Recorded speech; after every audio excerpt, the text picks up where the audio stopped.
The day after two deans were shot at East High School, Denver Public Schools held a 5-hour closed-door meeting. Now they have to release that recording.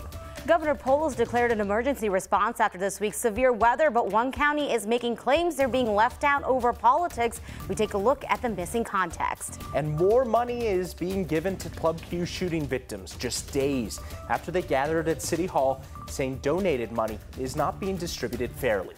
Thanks so much for joining us on this Saturday morning, taking a live look out by Coors Field over downtown Denver with the sun up and the blue skies. That's what we like to see. Everyone breathing a little bit of a sigh of relief after this week. So, well, especially after the last couple days. Oh my goodness, wow. That was wild out there. Tornadoes, hail, rain, you name it, we had it. I looked up at the sky Thursday and I go, ooh, this is bad. This is bad. It might be time to go inside. Let's go into the basement, everyone. That was some scary stuff. It really was. It really was. Let's head out to Corey Reppenhagen right now, joining us this morning. My goodness, Corey, the sunshine is such a welcome sight right now.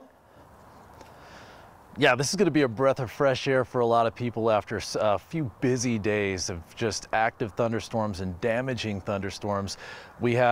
We're waking up this morning to blue skies here in the North Arvada Weather Bureau, also known as my front yard.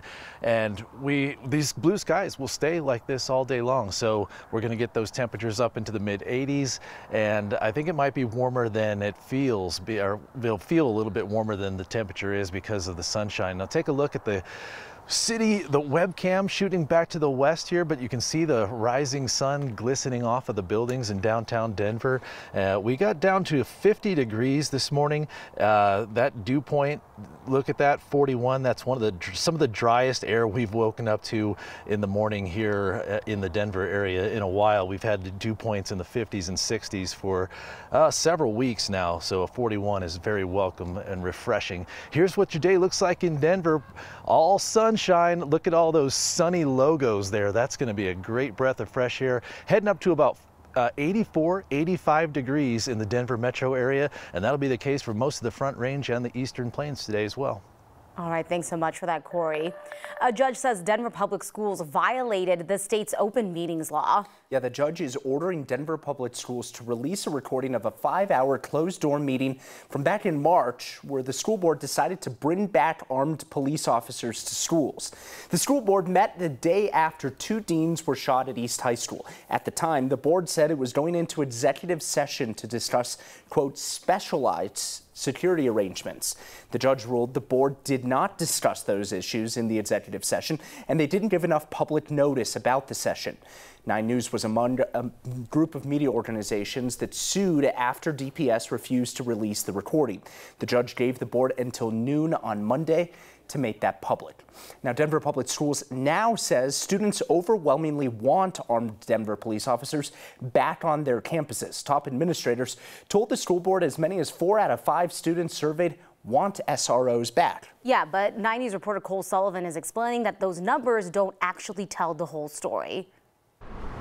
The school board made their choice to bring back SROs, but not before students had a say. Survey results obtained by 9 News show a majority of the kids who responded want armed Denver officers on campus.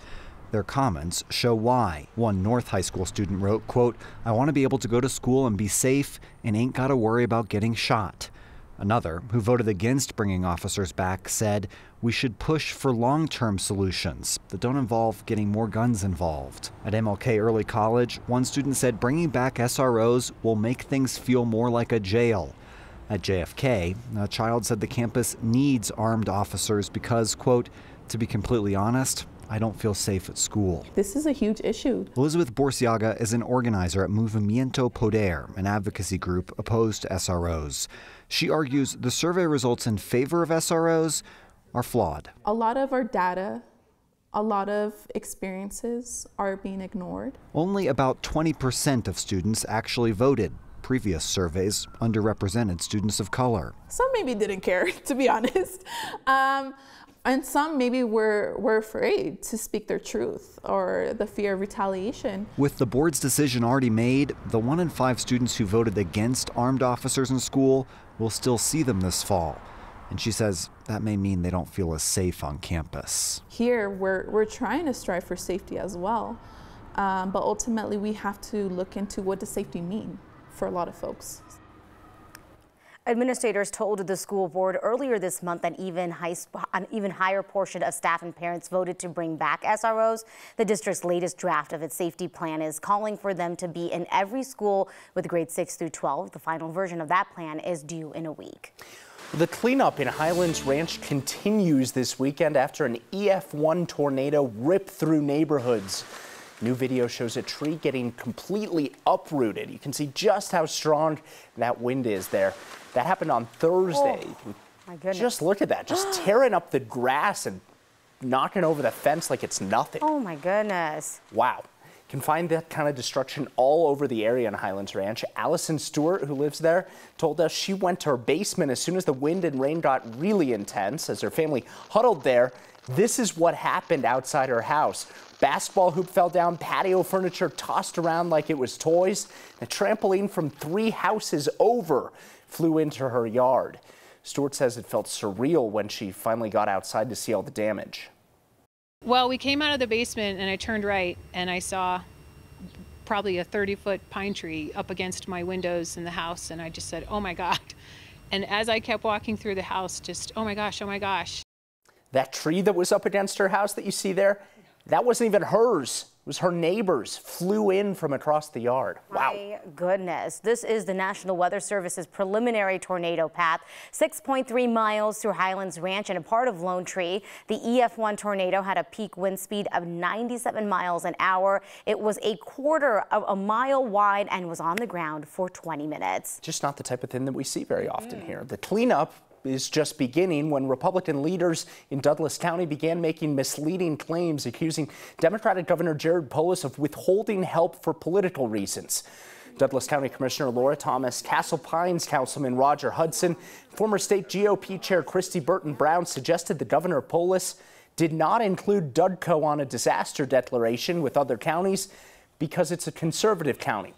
That's not true. The fact is the disaster declaration was for damage from Wednesday's storm, not on Thursday. That hasn't happened yet. On Thursday was when Douglas County was actually hit by the storm. And as for the politics, 3 of the counties in the governor's declaration have a higher percentage of Republican voters than Dudco. And the 4th, El Paso County, has the largest number of Republicans in the entire state. Now, the State Office of Emergency Management pointed out Dudco's Republican leaders that disaster declarations are issued once the damage has actually been surveyed and totaled and all tallied up, and that process is still underway in Douglas County. The Colorado Healing Fund is giving more donation money to Club Q shooting victims. This is 3 days after a group said they weren't getting enough funds. The nonprofit announced it was dispersing more than $800,000 more to the victims, saying they've now given out $2.9 million. Tuesday, a group of Club Q survivors gathered in front of City Hall in Colorado Springs, saying money is not being distributed fairly and that they're struggling to buy basic necessities. The Colorado Healing Fund says they distribute the money based on a model from trauma experts and said that they save some money for long-term expenses instead of giving it all out at once. I want to get to some important news across the world right now. New this morning, there's a potential coup attempt underway in Russia. The head of the Wagner mercenary group claims the Kremlin killed 2,000 of its troops and is encouraging the rest of their private army to punish Russia's military leadership. The Kremlin is accusing the leader of the Wagner Group of a military coup. President Putin has vowed decisive action against the mercenary group that has now said they've taken control of a key military facility. The leader of the group has been critical of Russia's military leadership for months and says his fighters are done fighting for Russia and Ukraine. They've also actually crossed borders back into Russia to stop fighting. He's been posting audio messages on the social media app Telegram. That's also where he made the claim without evidence that the Kremlin ordered a strike that killed 2,000 Wagner troops. Security has reportedly been increased in Moscow, and Russia's state military and TV says there's a criminal investigation now underway. Two Republican congresswomen are trying to have the impeachments of former President Donald Trump expunged. Elise Stefanik of New York and Marjorie Taylor Greene of Georgia both introduced resolutions to formally expunge the two impeachments of former President Trump. Both resolutions assert that the articles of impeachment did not meet the burden of proving that Trump committed high crimes and misdemeanors. Stefanik's resolution also listed what the congresswoman believes to be issues surrounding the impeachment process or the former president, while Representative Greene's resolution says Trump was wrongfully accused of misconduct in his first impeachment. The special counsel is asking for a December trial date for the Mar-a-Lago documents case against President Trump. Federal judge in South Florida had previously put the trial on the calendar for mid-August. Special counsel Jack Smith's office has also produced a list of 84 witnesses that former President Trump may not contact about the case. Trump has pleaded not guilty to 37 charges related to the alleged mishandling of classified documents.